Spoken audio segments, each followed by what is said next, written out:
Hello, all you film freaks and movie maniacs out there.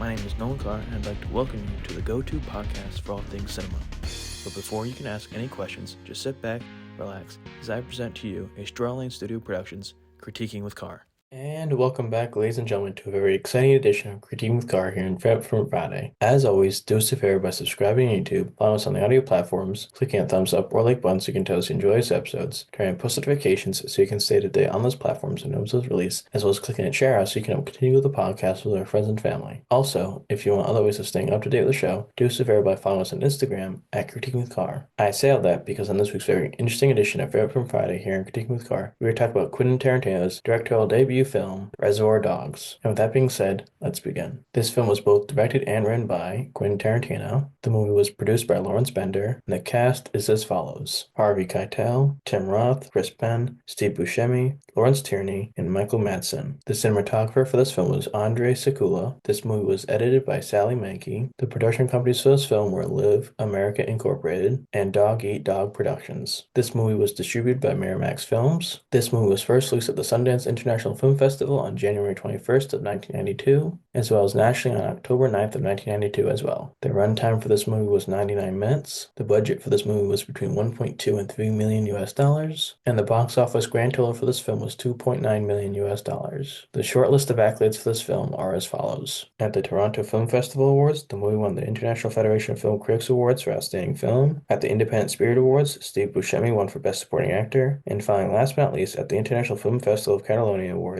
Quentin Tarantino won for both Best Director and Best Screenplay. And now it comes time for one of my two favorite parts, which when I list off the top 10 high-grossing films for that year's release, being 1992's Reservoir Dogs. Coming in at the bottom spot on this list at number 10 was Wayne's World. It was distributed by Paramount Pictures. Its world gross was 183.1 million US dollars. So is Mike Myers, Dana Carvey, and Tia Carrere. Coming in ninth place on this list was Bram Stoker's Dracula. It was distributed by Columbia Pictures. Its world gross was 215.9 million US dollars, and it stars Gary Oldman, Winona Ryder, and Anthony Hopkins. Coming in eighth place on this list was Sister Act. It was distributed by Buena Vista Pictures. Its world gross was $231.6 million, and stars Whoopi Goldberg, Maggie Smith, and Harvey Keitel. Coming in seventh place on this list was A Few Good Men. It was distributed by Columbia Pictures.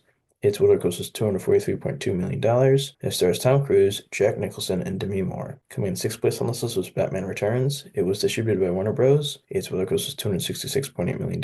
It stars Michael Keane, Danny DeVito, and Michelle Pfeiffer. Coming at the halfway mark at number 5 was Lethal Weapon 3. It was distributed by Warner Bros. Pictures. It was distributed by Warner Bros. Its world gross was $321.7 million. And it stars Mel Gibson, Danny Glover, and Joe Pesci. Coming in fourth place on this list was Basic Instinct. It was distributed by TriStar Pictures. Its world gross was $352.9 million. It stars Michael Douglas, Sharon Stone, and George Zadondo. Coming in third place with the bronze medal on this list was Home Alone 2: Lost in New York. It was distributed by 20th Century Fox. Its worldwide gross was $259 million US dollars. It stars Macaulay Culkin, Joe Pesci, and Daniel Stern. Coming in second place with the silver medal on this list was The Bodyguard. It was distributed by Warner Bros. Its worldwide gross was $411 million US dollars. It stars Kevin Costner, Whitney Houston, and Gary Kemp. And finally, coming in at number 1 with the gold medalist, the highest-grossing film for 1992 was Aladdin. It was distributed by Buena Vista Pictures. Its world gross was $504.1 million US dollars. It stars Scott Winger, Robin Williams, and Linda Larkin. And now, the moment you've all been waiting for, my review of 1992's Reservoir Dogs. Quentin Tarantino's Reservoir Dogs may not have been his first foray into filmmaking,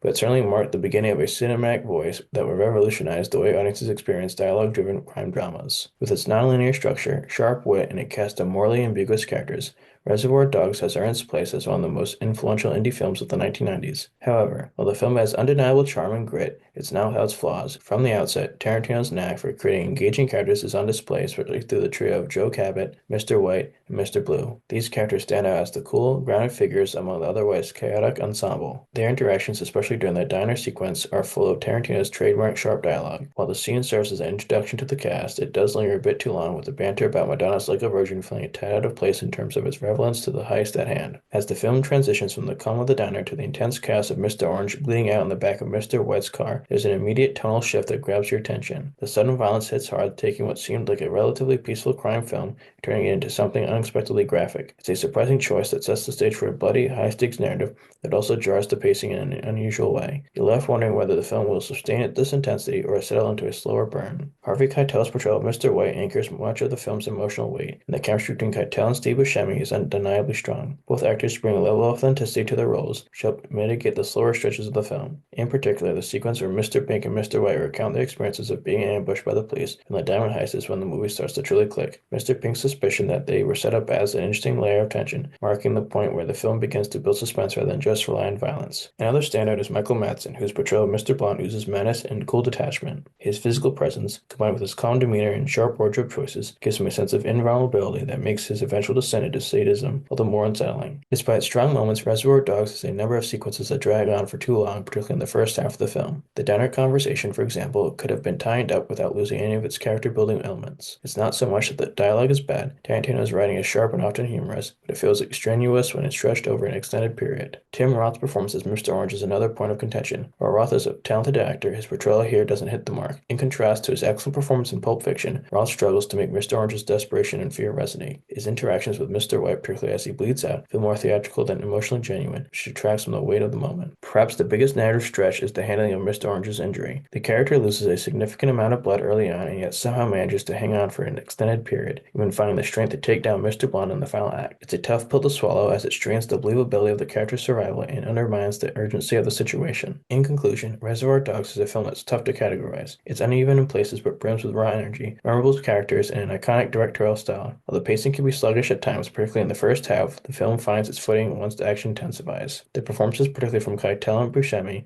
elevate the material, though not all the actors are able to carry their weight. Madsen's Mr. Blonde is a standout, with his imposing presence creating a sense of dread that lingers throughout the film. With all that being said, I am somewhat remotely proud to give this film, Reservoir Dogs, a ranking of 7 out of 10 on the Diamond Dave scale.